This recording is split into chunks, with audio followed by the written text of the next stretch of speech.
नमस्कार मित्रों, red over green के नए संस्करण के साथ मैं कर्नल उत्कर्ष राठौर। मित्रों, पहलगाम हुआ, ऑपरेशन सिंदूर हुआ, लेकिन ऑपरेशन सिंदूर अपने पीछे कुछ सवालात छोड़ गया है। क्या एक देश के तौर पर भारत और भारतवासी युद्ध की विभीषिका को सहन करने के लिए, बर्दाश्त करने के लिए तैयार हैं? क्या ऑपरेशन सिंदूर के दौरान मीडिया का, पॉलिटिकल पार्टीज का और इंडिविजुअल्स का कंडक्ट सही था? क्या सरकार ने कुछ चीजें छिपाकर गलती की या सही किया? ऐसे कुछ सवालात सबके जहन में उभर रहे हैं और इन सवालों के जवाब पाने के लिए आज हमारे साथ हैं मेजर जनरल अशोक मेहता। बहुत ही वरिष्ठ सैन्य अधिकारी हैं और इन्होंने स्वयं युद्ध देखा है।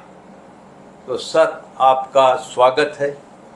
Thank you. और रेड ओवर ग्रीन के दर्शकों के लिए मैं चाहूँगा कि आप बताएं कि आपके विचार क्या हैं जो हमने पहलगाम से और ऑपरेशन सिंदूर के बीच में जो विवाद देखे हैं, ये विवाद क्यों उठ रहे हैं और भारतवासी क्या चाहते हैं कि युद्ध कैसा होना चाहिए और उसमें हमारी विजय कैसे होनी चाहिए।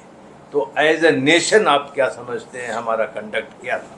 देखिए, भारत देश ने कहने के लिए तो बहुत युद्ध लड़े हैं। 1962, उसके पहले 1947, 48, 65, 71 ये युद्ध थे।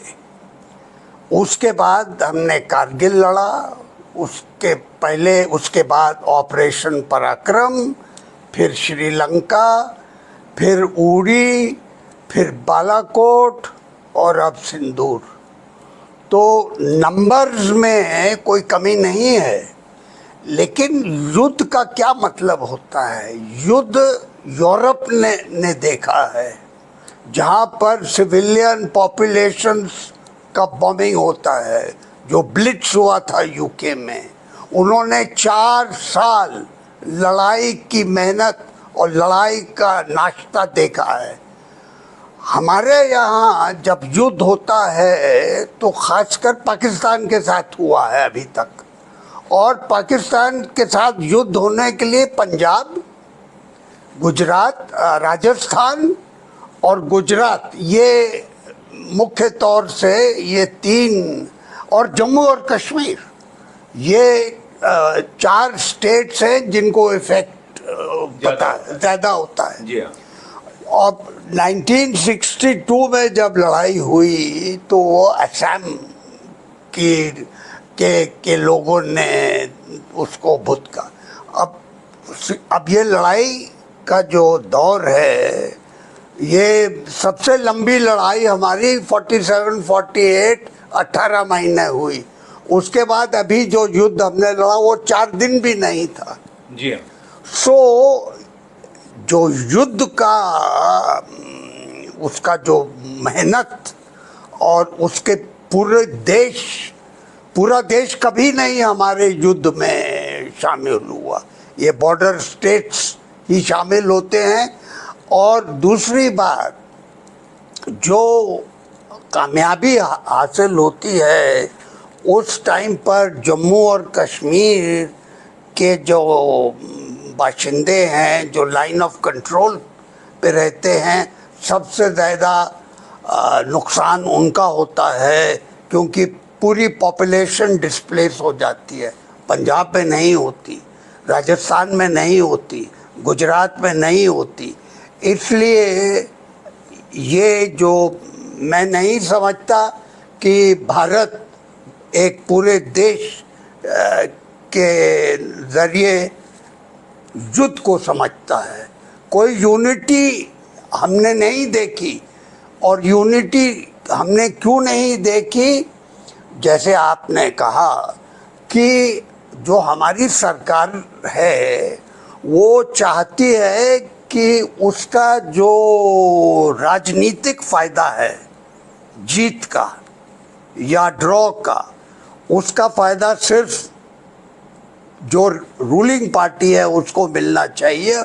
और सिंदूर एक बहुत बेहतरीन उसका एग्जाम्पल है, क्योंकि सिंदूर में अब गलवान का जब गलवान में चाइनीज 1959 नवंबर 1959 क्लेम लाइन पे आके बैठ गए हमारे एरिया में, तो हमारे ऑपोजिशन ने सवाल उठाई, कोई जवाब नहीं मिला। उन्होंने, सरकार क्या कहती है कि कोई इसका हम जवाब देंगे तो ये जवानों के मनोबल पर उसका असर पड़ेगा। अब तो ये कैसे असर पड़ेगा? नेशनल सिक्योरिटी पे असर पड़ेगा। कोई ऐसी डेमोक्रेसी नहीं है, कोई ऐसी डेमोक्रेसी नहीं है जो ऐसे युद्ध या युद्ध की स्थिति में पार्लियामेंट में उसका डिस्कशन ना हो। और अभी सिंदूर का तो बहुत उम्दा एग्जाम्पल है कि हमारे जो ऑपोजिशन है, ऑपोजिशन ने बड़े उचित सवाल उठाए हैं। और उचित सवाल कैसे उठाए हैं, मैं उसका सबसे पहले हमारे हवाई जहाज़, अब नुकसान तो हुआ है हमारा, इसमें कोई शक नहीं है। अगर आप युद्ध लड़ें, ये युद्ध बिना लाइन ऑफ कंट्रोल के क्रॉस किए, बिना इंटरनेशनल बॉर्डर के क्रॉस किए ये युद्ध लड़ा गया है, 90 घंटे का युद्ध, जिसमें एरियल एसेट्स बेसिकली इस्तेमाल हुए हैं, यानी कि missile, air based missiles, land based missiles, air defences और ड्रोन्स। और इसमें जानी नुकसान हुआ है, इसमें एयरफील्ड्स का नुकसान हुआ है, और इसमें हमारे हवाई जहाज भी उसका नुकसान हुआ है। और जब ऑपोजिशन सवाल करती है तो सरकार इसका जवाब नहीं देती, और अगर जवाब मिलता है तो आधा जवाब मिलता है, यानी कि वो कहते हैं भाई अगर युद्ध लड़ेंगे तो नुकसान तो होएगा ही। बहुत अच्छा जवाब दिया आपने। और इसका जवाब कहाँ से आ रहा है? पाकिस्तान से आ रहा है, इसका जवाब यूरोप से आ रहा है, इसका जवाब फ्रांस से आ रहा है। क्योंकि अगर आप नहीं बताएंगे तो बाहर के लोग बताएंगे, इससे ये बेहतर है कि आप बताएं। दूसरा सवाल क्या है कि हमारे विदेश मंत्री ने क्या कहा कि at the start of the operation, Sindoor शुरू होने से पहले और उसके शुरू होने के टाइम हमने पाकिस्तान को बता दिया कि हम यहाँ पर हमला कर रहे हैं। और फिर बाद में उन्होंने स्टेटमेंट को बदल दिया, उसके बाद कहा कि नहीं, ये बाद में बताया गया था। उसके बाद पार्लियामेंट्री डेलीगेशन की जब ब्रीफिंग हुई तो उनको बोला 15-30 मिनट। तो दिन दिन ये बयान बदली हो रहे हैं। और देखिए अचंभे की बात क्या है कि इसका असली बयान 1 महीने के बाद हमारे chief of defence staff Singapore में जाके देते हैं। शैंग्रीला डायलॉग हमारे संसार में, वर्ल्ड में 2 मुख्य डायलॉग होते हैं, एक Munich security conference Munich Germany में, और एक Shangrila dialogue institute of strategic studies London करता है। 2001-2 से उन्होंने शुरू किया हुआ डायलॉग। और इस पे बड़े ऊंचे ओहदेदार आते हैं, defence minister, defence secretary, prime minister. तो इस मर्तबा हमारे चीफ ऑफ डिफेंस स्टाफ गए, और जो सवाल ऑपोजिशन पूछ रही है उनके सबके जवाब आप वहाँ ब्लूमबर्ग, आप रॉयटर्स को देते हैं, ये अब दिल्ली में भी ब्लूमबर्ग है, दिल्ली में भी रॉयटर्स है, लेकिन उनको आपने कुछ नहीं बताया। आप सिंगापुर में जाके बताते हैं, और इधर आपकी ऑपोजिशन जो आपके देश की है वो कोई दूसरे देश की नहीं है। उसने, ऑपोजिशन ने पूरा सिंदूर का सपोर्ट किया है, इसमें कोई दो शक राय की बात नहीं है। नहीं है। 100% सपोर्ट किया, लेकिन सवाल पूछे हैं। सवाल पूछना तो लाजमी है। अगर सवाल नहीं पूछे तो कैसे सीखेंगे? और उस सवालों का जवाब कहाँ पे मिल रहा है? सिंगापुर पे मिल रहा है। अब ये सोचने की बात है, हमारे सीडीएस क्या कहते हैं? हमारे सीडीएस कहते हैं कि हाँ, हमारे हवाई जहाज गिरे हैं। यहाँ पर हमने नहीं बताया किसी को। ऑपोजिशन यही पूछ रही है कि आपके हवाई जहाज गिरे हैं या नहीं गिरे, आप बताइए कितने गिरे हैं। रिपोर्टर बोलता है कि 6 गिरे हैं, हमारे सीडीएस जनरल साहब कहते हैं नहीं, 6 नहीं गिरे, लेकिन उन्होंने ये नहीं बताया कितने गिरे हैं। और बाहर वाले देश के लोग, कोई 3 बोल रहा है, कोई 5 बोल रहा है, पाकिस्तान 6 बोल रहा है। अगर हमने 2 हराए हैं तो बोल देना चाहिए। और अगर आप ट्रिब्यून अखबार पढ़ें तो 7 मई को ये हवाई जहाज गिरे हैं हमारे, जब पहला स्ट्राइक हुआ। ट्रिब्यून अखबार में आपको रैकेज, यानी कि जो उसका मलबा, हवाई जहाज गिरे हैं उसका मलबा कुछ आपको श्रीनगर पे मिल रहा है, कुछ भटिंडा पे मिल रहा है। उसकी फोटोग्राफ ट्रिब्यून ने छापी हुई है, जगह बताई हुई है, और वही जगह बाहर के रिपोर्टर बता रहे हैं कि यहाँ गिरा है। हमको बता देना चाहिए था कि हमारा भाई जीत। दूसरी बात, हमारे सीडीएस बाहर के देश में जाके बोलते हैं कि हमने गलती की साहब, हमारे टैक्टिकल मिस्टेक हो गया। अब देखिए, ये टैक्टिकल मिस्टेक और लेसन लर्न आप दूसरे देश में जाके क्यों बोल रहे हैं? आपको नहीं बोलना चाहिए। अपना जो अभी यहाँ पर हमारे देश में इसका रिव्यू होना चाहिए, ऑप सिंदूर का रिव्यू होना चाहिए, और उस जैसे कारगिल के बाद रिव्यू हुआ, और हमको उसमें ये टैक्टिकल मिस्टेक बताने चाहिए। और आखिरी बात मैं बोलूँगा, जो इस ऑपरेशन सिंदूर में इसकी बड़ी तारीफ़ की गई है, इसमें कोई शक नहीं है कि ये बहुत शानदार ऑपरेशन हुआ है, जिसमें हमारे इंडियन एयरफोर्स ने पहली मर्तबा कोई लड़ाई में इंडियन एयरफोर्स हमेशा इन सपोर्ट रही है, इसमें आईएएफ इन लीड रही है और नॉन कॉन्टैक्ट। तो पहली दफ़ा हमारी आर्मी ने कुछ ख़ास लाइन ऑफ कंट्रोल के अलावा कुछ कार्रवाई नहीं की, सब एयरफोर्स का काम है।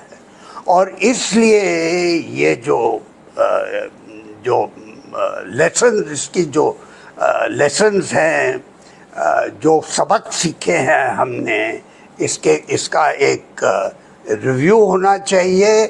और दूसरी बात एक रिव्यू इसकी भी होनी चाहिए कि हमने टास्क कैसे दी, हमने मिशन जो दिया इंडियन एयरफोर्स को कि आप ये 9 ठिकाने हैं, जिसमें से 5 पीओके में थे और 4 पंजाब में, आप उनको बर्बाद कीजिए। और जो एयरफोर्स वाले हैं वो कह रहे हैं कि इस टास्क में, क्योंकि काउंटर एयर ऑपरेशन में 2 भाग होते हैं, एक suppression of air defence, yes sir, और एक एयर डोमिनेंस। आपने एयर अटैक किया बिना एयर डिफेंस को, और एयरफोर्स के चीफ टीवी पे बोल रहे हैं। और ये हमको क्यों करना पड़ा? क्योंकि हमारी सरकार ने ऐसे हुक्म दिया कि आप पहले यही टारगेट्स को बर्बाद कीजिए, एयर डिफेंस के टारगेट्स बाद में देखे जाएंगे। और उससे हमारा नुकसान, जो टैक्टिकल मिस्टेक हमारे सीडीएस कह रहे हैं, यही इसी की तो बात हो रही है कि आपने काउंटर एयर ऑपरेशन करने की बजाय आपने जो सरकार ने आपको टास्क दिया, आतंकवाद के अड्डों को बर्बाद कीजिए, वो आपने बर्बाद कर दिया। लेकिन उसमें आपके पायलट का रिस्क और आपके एयर एसेट्स का रिस्क बहुत था, क्योंकि एयर डिफेंस सप्रेस नहीं हुए और इसलिए जो हवाई जहाज हमने गंवाए उसलिए गंवाए गए। सर, एक चीज़ जानना चाहेंगे कि भारत में जैसे आपने कहा कि हमने वॉर लड़े, लेकिन बहुत कम पॉपुलेशन वॉर के कांटेक्ट में आती है, जिसको कि एक्चुअली झेलना पड़ता है वॉर। अधिकांश भारतीयों के दिल में ये है कि वॉर तो हो, उसे हम जीतें भी, लेकिन हमारी कोई कैजुअल्टी नहीं होनी चाहिए। मेंटली हम वाकई एट्यून्ड नहीं हैं कि हमारी कोई कैजुअल्टी हो। तो हम मतलब वॉर में हमें जाना भी है, वॉर लड़ना भी है और वॉर से जीत के भी आना है और कैजुअल्टी नहीं हो। ये क्या संभव है? ऐसा होता है? ये असंभव है। अगर आप युद्ध लड़ेंगे तो युद्ध में आपका इक्विपमेंट, आपका सामान जिससे आप युद्ध लड़ते हैं, और मैन बिहाइंड द मशीन, आपके जवान, चाहे एयर वॉरियर हो या नेवी समुंदर पे हो या ज़मीन पे हो या बीएसएफ का जवान हो या सीआरपीएफ का जवान हो, नुकसान उनका होगा और हमारा नुकसान हुआ है। और मेरे पास कुछ फिगर हैं, अब मैं आपको बता सकता हूँ कि जब इंडिया चाइना का युद्ध हुआ था तो उस समय 3250 का वो शहीद हुए और 6000 घायल हुए। 65 की लड़ाई में 3260 के शहीद हुए और 9000 घायल हुए।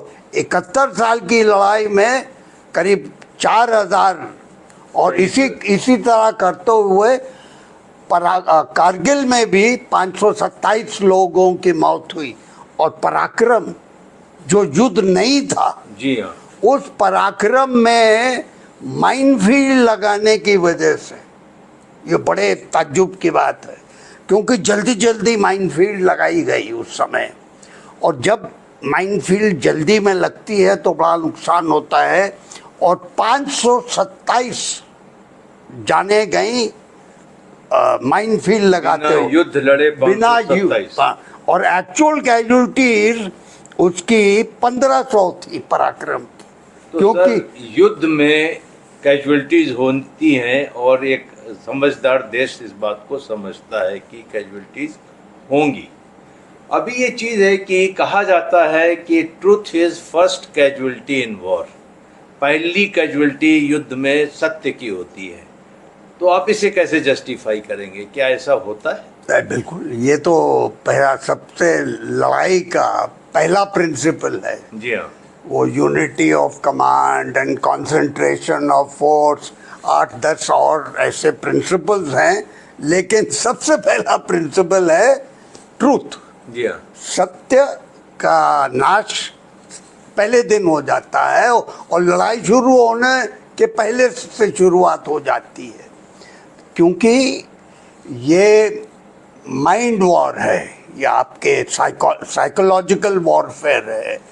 और इसमें जो देश क्या कोशिश करते हैं कि अपने देशवासियों को का मोराल ऊपर रखने के लिए अपनी जो कैजुअल्टीज़ हैं, अपना जो नुकसान है, उसको छुपा के रखते हैं, और दूसरे का जो नुकसान है उसको बढ़ा देते हैं। तो आप कहना चाहते हैं सर कि ये आजकल वॉर ऑफ नरेटिव है?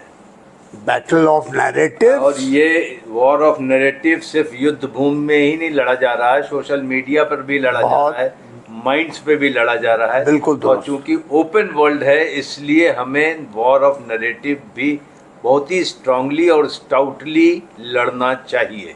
और इसके लिए हम तैयार नहीं हैं, और मेरा रिकमेंडेशन ये है कि हमारा एक ट्राई सर्विस, अभी इंटीग्रेटेड डिफेंस स्टाफ है, चीफ ऑफ डिफेंस स्टाफ है, एक डिपार्टमेंट ऑफ इंफॉर्मेशन वॉरफेयर, उसको खड़ा करना चाहिए, इंडिपेंडेंट। जी हाँ। उसका काम सिर्फ फॉल्स नैरेटिव को रद्द करना, अपना नैरेटिव बढ़ाना, और ये जो युद्ध है, नैरेटिव का युद्ध जिसकी आप बात कर रहे हैं, उसको जीतना, win the battle of narratives. ये बहुत आवश्यक है। बहुत आवश्यक। और जो एक चीज़ एक और सामने आती है सर, कि पूरा युद्ध हुआ और इस युद्ध के अंदर में हम सिर्फ ये जानना चाहते हैं कि हमारी क्या कैजुअलिटी हुई।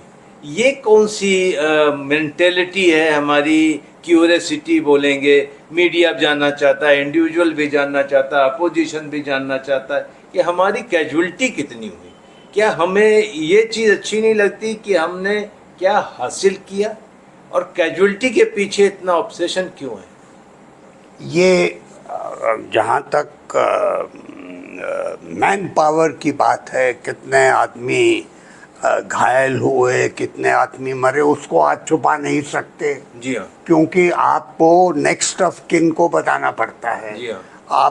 आपको अभी जो नया रूल बना है उसके मुताबिक जल्दी से जल्दी नेक्स्ट ऑफ किन को बताना है कि ऐसे ऐसे आपका लड़का या भाई या हस्बैंड ऐसे घायल हुआ है। अब आप ये बताया गया है, ये हमारा इतना नुकसान नहीं हुआ है, मेरा ख्याल 20-30 की नफरी में सिविलियन हमारे करीब 40 उसमें मृत्यु हुई है उनकी, खासकर जम्मू और कश्मीर में। वहाँ पर और जम्मू और कश्मीर, कर्नल साहब, ये सबसे ज़्यादा जब से युद्ध शुरू हुए हैं 1947-48, जम्मू और कश्मीर जैसा जो नुकसान उन्होंने देखा है, किसी ने 47 से लेकर आज तक देखते आए। पहलगाम का टेरर, सब टेरर अटैक वही होते हैं। जी हाँ। क्योंकि कश्मीर का मसला हम अभी तक हल नहीं कर पाए। और मैं समझता हूँ, हम कैजुअलिटी की बात ख़त्म कर लें, हम किसको छुपाते हैं? जो जिसकी चर्चा हो रही थी, हमारे इक्विपमेंट लॉसेस, हमारा S-400 ब्रह्मोस का कोई नुकसान हुआ, Russian air defence system batteries जो 3 हमारे पास है, उसमें कोई नुकसान हुआ, हमारे एयरक्राफ्ट Su-30, मिराज 2000, रफेल और बाकी को वो हमने नहीं बताया। वो हम नहीं बताए। जब बालाकोट हुआ था तो उस समय हमारा पायलट पकड़ा गया था, अभिनंदन विंग कमांडर, तो हम नहीं छुपा सके कि वो MiG-21 हमारा गिराया गया, और एक हेलीकॉप्टर फ्रेंडली फायर से हमने गिरा दिया। सो जो हम नहीं छुपा सकते वो बाहर निकल आता है, और जो हम छुपा सकते हैं वो छुपा रहता है। और ये क्यों करते हैं मुझे समझ नहीं आई। ये बताना चाहिए, ये देश को बताना चाहिए कि आपके इतने हवाई जहाज़ या इतने मिसाइल सिस्टम या इतने ड्रोन्स का नुकसान हुआ है। इसमें कुछ छुपाने की बात नहीं होनी चाहिए। और ताज्जुब की बात है कि ऐसे हो रहा है। हम कश्मीर की बात कर रहे थे, जितना नुकसान कश्मीरियों का हुआ है, मुझे बड़ा इस पे अफसोस है कि वो बेचारे अब बेचारा मैं इसलिए कह रहा हूँ कि सब कुछ वहीं होता है, सब कुछ वहीं से शुरू हो रहा है। कश्मीर, जितनी भी लड़ाई, 65 की लड़ाई हुई, 48 की लड़ाई हुई, कारगिल हुआ, बालाकोट हुआ, या अभी सिंदूर हुआ, सब कश्मीर के बारे में। 90 घंटों में लाइन ऑफ कंट्रोल के ऊपर कश्मीर में जितनी गोलाबारी हुई और जितना डिस्ट्रक्शन हुआ वो एक युद्ध के बराबर है। एक युद्ध के बराबर है। और उनकी जो लाइवलीहुड है, जी हाँ, टूरिज्म जो लाइवलीहुड है, जिससे वो 6 महीने में पैसा कमाते हैं और फिर 6 महीने क्योंकि बर्फ गिरी रहती है, कुछ नहीं होता, वो इस मर्तबा वो लाइवलीहुड ही बर्बाद हो गई। जी हाँ। तो सर, अभी ये जो ऑपरेशन सिंदूर होने के बाद ये देश की जनता को, जो कि चाहती है कि हर वॉर हम जीतें लेकिन हमारी कैजुअलिटी ना हो, आप एक लाइन में क्या संदेश देना चाहेंगे? ये नामुमकिन है। अगर आप अखाड़े में जाएंगे तो नुकसान आपका होगा, अगर आप युद्ध करेंगे तो नुकसान आपको होगा। हमको इतना ताकतवर देश होना चाहिए, हमको ऐसी क्षमता होनी चाहिए कि हम ऐसे नुकसानियों को, ऐसे लॉस को बर्दाश्त कर सकें, हंसते हंसते बर्दाश्त कर सकें, क्योंकि ये ख़त्म नहीं हुआ, ये मामला ये चलता रहेगा। और अभी तो बात हम सिर्फ पाकिस्तान की कर रहे हैं, अभी तो चाइना भी है और इधर बांग्लादेश का भी मामला शुरू हो सकता है। और मेरी आखिरी इल्तिजा ये है कि हमारे देश के प्रधानमंत्री और हमारी सरकार को कि जब तक डिफेंस बजट आप नहीं बढ़ाएंगे, अभी आज के दिन यूके में, जहाँ से हमने सब कुछ सीखा है, जितना भी हमारी डिफेंस और नेशनल सिक्योरिटी के बारे में जो सीख है, सब यूके से आई है। वहाँ पर स्ट्रेटेजिक डिफेंस रिव्यू हुआ है, हमारा भी रिव्यू होना चाहिए सिंदूर के बाद। उन्होंने बजट को 2% से 2.5% बढ़ाया है। हमने अभी तक, ये हमारी आज की सरकार 1.9 या 1.9 के नीचे रही है। और जब तक हम डिफेंस बजट नहीं बढ़ाएंगे, जब तक हम ताकतवर नहीं होंगे, ये हमले होते रहेंगे और हमको युद्ध बर्दाश्त करना पड़ेगा। अगर हम युद्ध नहीं चाहते और हम अमन चाहते हैं तो हमारी रक्षा का प्रबंध और हमारी रक्षा प्रणाली बिल्कुल मजबूत, ताकतवर, ताकि दुश्मन आपके साथ कोई गड़बड़ कर न पाए। सर, आपका बहुत धन्यवाद कि आपने रेड ओवर ग्रीन के श्रोताओं से बात की, और हमेशा ये प्लेजर होता है कि आपके साथ बात करें और आपसे कुछ सीखें। Thank you sir. Thank you.